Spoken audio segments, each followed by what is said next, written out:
저는 김은솔이라고 하고요. 저는 인간의 삶과 그다음에 그 과학기술, 테크놀로지에 대해서 그 관계성에 대해서 관심을 가지고 작업을 하고 있고, 어떤 그 테크놀로지에 대한 어떤 비관적이고 낙관적인 어떤 태도보다는 그 경계에 있는 의미 있는 질문들에 대해서 관심을 가지고 있습니다. 그래서 저는 영상이라든지 아니면 컴퓨터를 이용한 어떤 프로그래밍을 이용한 작업들, 그런 것들을 하고 있고요. 여러 가지 어떤 실현의 방법에 있어서 우리가 생각하는 일반적인 어떤 생각보다는 그런 어떤 경계들을 허물고 좀 탈학습을 실천하려고 하는 노력들을 많이 하고 있어요. 그래서 최근에는 이제 저와 맞닿아 있거나 아니면 작업적으로 이제 연결 지점이 있는 뭐 재난이라든지 뭐 환경의 이슈 아니면 역사에 관련된 어떤 이슈들을 가지고 거기에 맞는 어떤 매체들을 사용해서 작업하는 것을 하고 있습니다.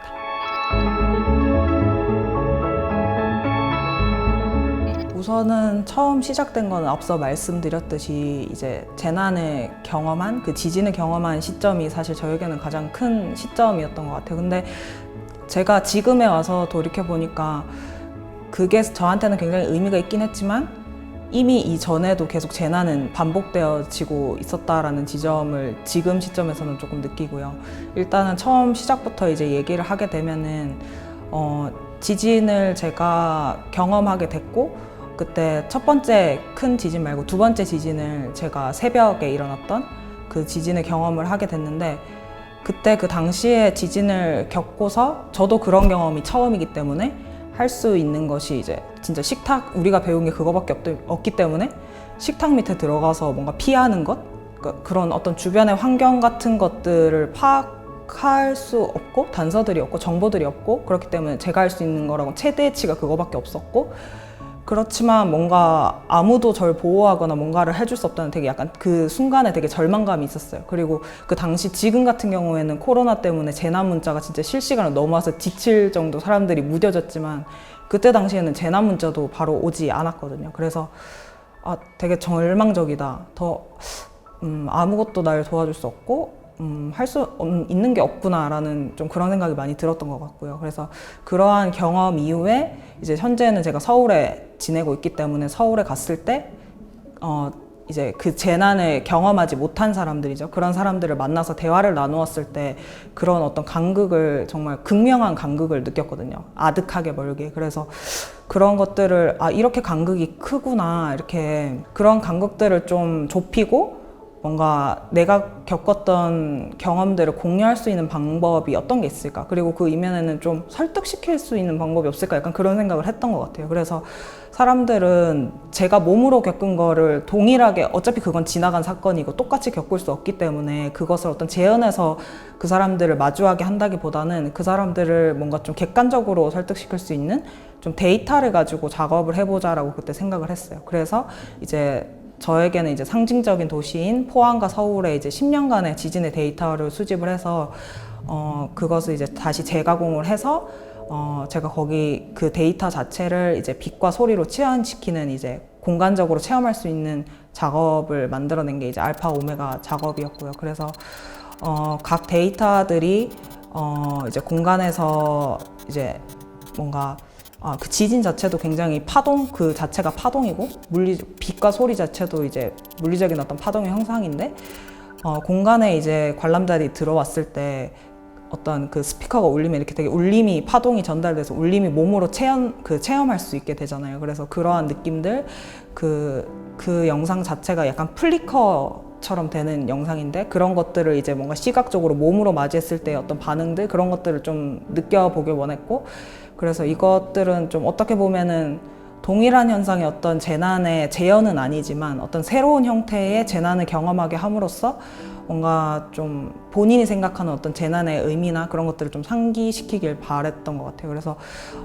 처음에 시작은 그렇게 시작을 했고요. 그 이후에 이제 자연스럽게 뭐 제가 의도하진 않았지만 아무래도 그때 포항의 재난은 포항 속에 갇혀진 재난이라는 느낌을 되게 많이 받았다면은, 그 이후에 이제 코로나가 나왔을 때는 전 세계적으로 뭔가 다 경험을 공유할 수 있는 어떤 재난이라고 느껴졌어요. 그래서 오히려 저는 오히려 저는 좀 다행이다라고 말하면 그렇지만 뭔가 공유할 수 있는 기회가 되겠다라는 약간 생각을 했던 것 같아요. 그렇지만 아직까지 지금 보면 지진 겪으신 분들이 체육관에서 텐트에 지내시잖아요. 그렇지만 모르는 사람도 많거든요. 그러니까 그분들은 어떻게 보면 재난의 어떤 레이어가 2개가 겹친 어떤 지금 상황이 된 거죠. 그래서 그러한 지점들이 여전히 존재하고 있고, 그렇지만 어쨌든 간에 코로나로 재난이라는 그 단어 자체도 굉장히 많이 소비하게 됐고, 그게 많이 소비됨으로써 되게 재난이 일상화처럼 돼버렸어요. 그리고 저희가 마스크를 쓰는 일, 그 다음에 숨 쉬는 일, 그래서 그런 것들이 정말 좀 재난에 대해서 되게 당연시하는 상황으로 이어진 것 같고, 그러한 상황 속에서 뭔가 미디어에서 그 전에도 느꼈지만 보여지는 방식이 되게 이미지적이고 파괴적인 어떤 이미지로 소비되는, 그런 자극적인 이미지로 소비되는 그런 게 되게 많았던 것 같은데, 그러한 이미지가 있고, 그리고 그런 이미지를 소비하는 것, 그리고 어떤 재난의 어떤 특정한 면들 아니면 특정한 영역만 계속 반복적으로 보여지는 것, 그러니까 어떤 한 면만 보여지게 된다면 그 이면 다른 면들은 소외되는 거니까 그러한 것들이 계속 있다는 거를 느껴왔고, 그런데 우연치 않게 이제 제가 그 TV를 이렇게 보다가 새벽에, 저가 그때 지진을 몸으로 겪은 시기가 새벽 5시 정도 경이었는데 새벽 한 그쯤이었던 것 같아요. 그때 그 화면 조정 이미지를 우연치 않게 TV에서 마주하게 됐어요. 왜냐면 근데 그게 굉장히 제가 생각하는 재난의 어떤 면들과 굉장히 닮아 있다라고 느낌을 받았거든요. 왜냐면 그 이미지는 자체로서 소비하려고 하는 이미지가 아니라 사람들이 보지 않는 이미지고, 그래서 그것이 마치 그 어떤 이면적인 느낌으로 다가왔고, 그리고 그런 어떤 이미지 자체도 그게 이렇게 블랙과 화이트가 약간 그라데이션 되게 이렇게 퍼지는 어떤 이미지였는데, 그 자체가 되게 제가 재난의 일상이라고 느끼는 지점을 다시 빛과 소리 같다라고 느낀 지점이 있었는데, 그러한 지점들과 또 맞닿아서 굉장히 이렇게 퍼져나가는 파형의 이미지, 물리적인 그 실험의 이미지에서 그 파동의 이미지와 굉장히 좀 흡사하다고 또 느껴졌고, 그리고 또 하나는 이제 코로나로 넘어가면서 굉장히 폭발적으로 미디어에 대한 어떤 수요가 굉장히 늘어났거든요. 그러니까 쉽게 말하면 이제 유튜브나 넷플릭스 같은 것들을 진짜 엄청나게 많이 소비하기 시작을 했는데, 그러면서 가지는 어떤 상황들이 되게 좀 흥미롭다고 느껴졌고, 그리고 또 이러한 부분은 잘 모르시는 분들이 많을 수도 있는데, 그 영상 자체를 소비하는 것도 굉장히 그 어떤 저희가 살고 있는 기후위기나 그냥 재난의 상황과 굉장히 다 맞물려져 있거든요. 그러니까 저희가 이렇게 영상을 보는 것만으로도 탄소가 발생이 되고 그런 것들이 다시 우리에게 돌아올 수 있는 어떤 영역들이 있는데, 그런 거에 대해서는 사실 잘 모르시는 분들도 많을 것 같아요. 그래서 저도 그걸 접하고 그런 것도 다 이어져 있고 관련이 되어 있다. 그래서 영상적인 어떤 요소에서 이제 작업들을 이제 가져와 보자. 그래서 그 두 번째 타임라인 같은 클립 타임라인이라고 돼 있는데, 클립이라는 의미는 이제 제가 생각하는 재난의 어떤 단상들,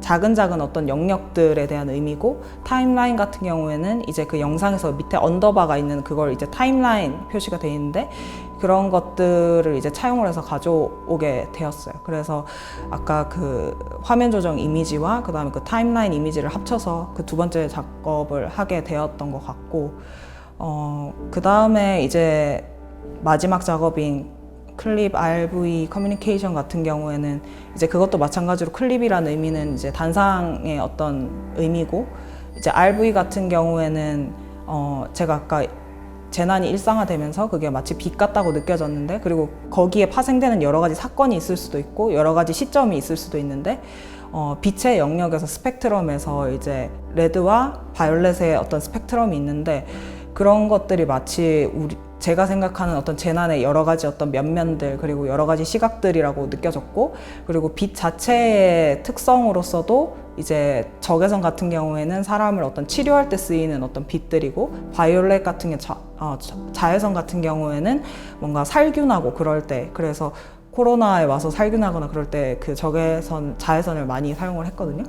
그래서 그러한 맥락들도 뭔가 재난 안에 그 빛들이 역할을 하고 있다는 게 약간 흥미롭기도 했고, 그래서 이제 작업 내에서는 그러한 어떤 컬러들이 쓰였고, 그래서 그러한 맥락들이 있는데, 거기서는 이제 또 그 이후, 재난 이후에 우리가 어떻게 또 관계를 하고 이야기 나눌 수 있을까. 그러니까 거기 안에서는 이미지적인 영역도 되게 중요하지만 사운드적인 영역도 되게 중요하거든요. 그래서 거기에서 이제 사운드가 나오게 되는데 숨소리가 등장을 하고, 그 반대되는 사운드에서는 이제 삐 하는 약간 듣기 약간은 좀 불편한 그런 어떤 노이즈가 들리는데, 그런 것들이 꼭 대화하듯이 이렇게 번갈아 가면서 나오거든요. 그래서 그러한 지점들이 뭔가 계속 순환하고 뭔가 같이 커뮤니케이션 하는 그런 어떤 의미로 이제 계속 작업이 확장되었던 것 같아요.